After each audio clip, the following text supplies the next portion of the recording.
Hi, my name is Jason Capewell. I'm the resident director of Grease the Musical, which we're playing in Singapore. I also perform in the show. I play the role of Vince Fontaine and Teen Angel. And we're currently standing on the stage, so here we are. So it's very colourful, as you can see. We have got our burger bar at the back there, which you can just about see, which we use in Act 2. That's the Burger Palace. And then if you look at the floor, it's a multicolour of colours there, and we like to make everything bright and technicolor in style. And when you come and see the show, you'll see that with the performances and the costumes, everything slightly larger than life. So this is why we have this lovely colourful floor. We've got our band. Our band are incorporated into the show, and they're up on the truck up there. And they're part of the show, so they become the band at the high school hop, they become the Grease Lightning rock band. So they're used at various points in the show, they're revealed and then hidden away. We're going to go now across the stage here. We're going to go across the stage right, and this is where we see Marty's bedroom. So we're going to walk into the wings.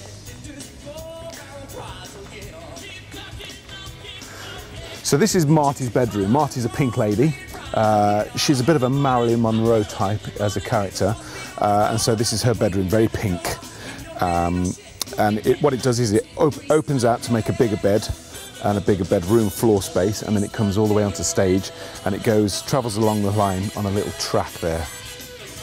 This is where Sandy gets invited to Marty's bedroom, and she sort of hangs around with the pink ladies for the first time, and she sort of realises that they're not the same as she is. They're from a poor side of town, whereas Sandy's from a well-brought-up neighbourhood.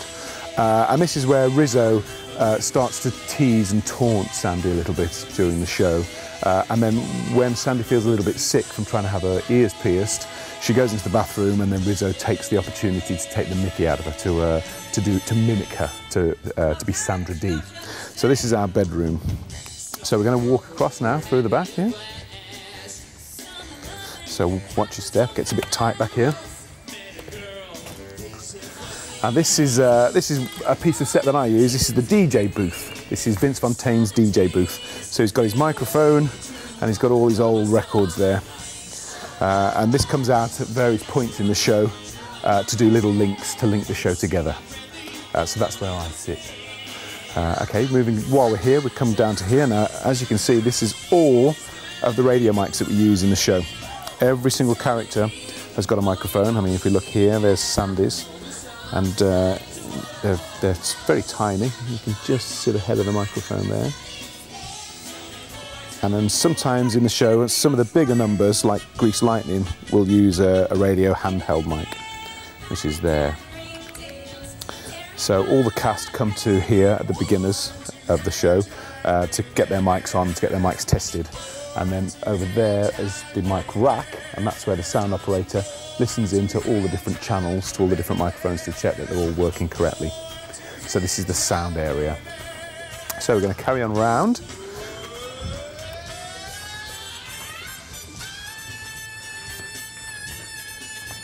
So there's a little bit of audience participation in Grease as well.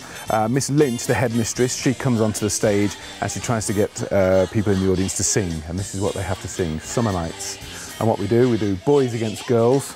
This happens in the finale to try and get everybody dancing on their feet. And generally, I would say the girls tend to win this over the boys. The boys are a bit more shy when it comes to singing. So you'll see that later on in the show. Now we're going to go around to behind the stage.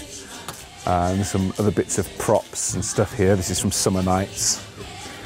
And the old car seats you can see there, that's from later on in Act 2. Now this is a dry ice machine. And this produces that sort of big massive fog that you see later in the show, and it all sort of sticks to the floor. So that gets pumped onto the stage. And then this is the staircase to get to the band truck. This is where the band have to go to get into their positions. And then this over here, this is the bleachers. It doesn't really look like a set of bleachers at the moment because it's all in different pieces. But basically what we do is we take the burger bar off the stage, which you saw earlier, and we replace it with all of this, and this makes up a tiered seating called the bleachers, and this is where the pinks and T-birds hang around. So watch your step as we come around the back.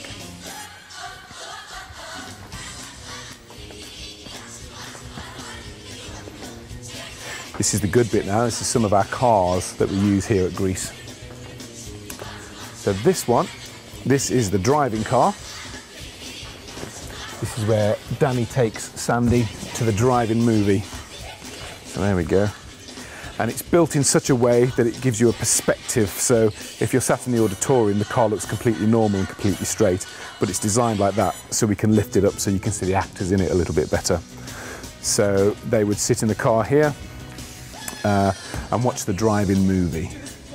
Obviously this is where Danny sits behind the driving steering wheel here. So that's our driving car. Now we also have another car, which is the Grease Lightning car. They're supposed to be the same car, and we use them in different scenes. So this is the Grease Lightning car. Now this is, it's basically a golf buggy, which has been modified so we can drive it.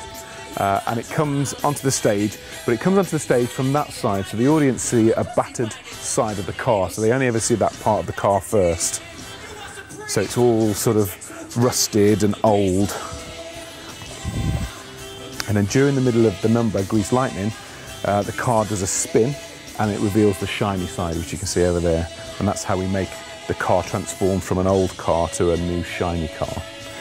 And then there's some little bits and bobs inside here as well. So we've got the steering wheel.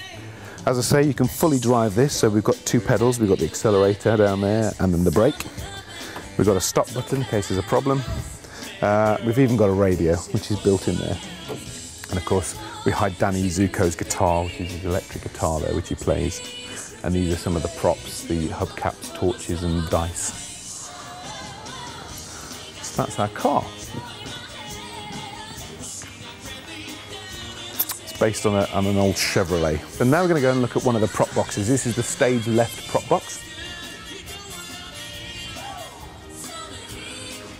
And these are some of the props that we would use in the show. So we've got, for instance, Frenchie's little handbag. She's got a little pink handbag there.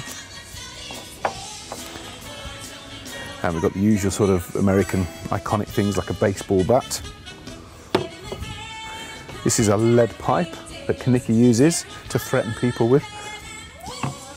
And of course we've got the old baseball glove and baseball ball, which is there, which is one of the jocks that would wear that. We've got another thing for Frenchie, which is a little perfume bottle. And then we've got Jan's lunchbox. This is where she keeps all her lunch, apples and Twinkies and such. And then we've got some pom-poms for the majorettes, which are there. We've got a Rydell High satchel, a Rydell bag. And then the headmistress, Miss Lynch, this is her handbag. And if I'm right, there's probably, yeah, there's a hip flask in there. She likes a little bit of whiskey every now and again. So that's the stage left prop box. So the cast, they get ready to go on stage and then they come and get their own props themselves, ready to go onto the stage. So we'll cross now, back over to the other side, and I'll show you the stage right. These are some of the lights in our show. This is sort of the repair area where we would repair them. I'll show you all the lighting grid in a little while, but they're actually really quite big. You don't realise until you're close up how big these lights are, and of course they all fully rotate and move around and change different colours and stuff inside the bulbs.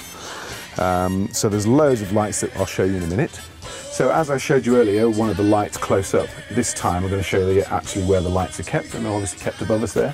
So if you look up, you'll see all of our lights. And we tour all these with us, so wherever we go we take them with us. And also there's lights at the side as well. There's 3 different ladders worth of lights. Either side there, and either side over there. And there's, if you look closely at the metalwork, the frame, you'll see lots of little tiny little bulbs in the lights of the metalwork as well. And one thing you can't really see here, but which is vitally important for our show, is the neon lights. We've got strips of red neon lights literally all over the set. And when they light up, it really takes you back to the 1950s. They're not actual real neon anymore because it's so hard to transport, because it's such fine glass that we use a special rubber that's coloured and lights up. And then that's a lot easier for us to tour. So that's our neon. And of course we have the auditorium, where all of our audience will sit. It's a very big auditorium. Lots of space, lots of people to come and see the show. So that's our tour of Grease the Musical. I hope you've enjoyed it and thank you for following me. you.